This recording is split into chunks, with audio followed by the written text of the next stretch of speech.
بس لسوء حظها الشبك لف حوالين رجليها عورها جامد، وكانت لازم تتخيط، والوحيد اللي بيعرف يخيط كان حمدي. بس هي مرضتش حمدي يجي جنبها، وفضلت مستحملة لحد اما يجروا وودوها المستشفى، وهناك عالجوها وبقت احسن الحمد لله. وجه الاستاذ زكريا وجاب لها ياسين وفرح، وكمان لما قامت بالسلامة قام خدهم على البيت في عربيته ووقف معاهم وقفة جدعانة الصراحة. وزي ما بيقولوا لا تأتي المصائب فرادى، والدنيا لما بتتلخبط كلها مرة واحدة. السيد ما كانش عايز يسيب حنان في حالها، وكان ناويلها على نية سودا، واشترى كل التلج اللي في المصنع اللي بيبيع للي في المينا. وبكده الجمبري هيفضل يوم بحاله من غير تلج، والجمبري ملوش روح يعني هيموت.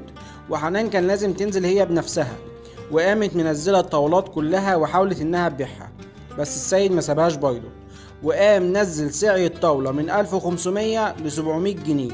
هو كان ناوي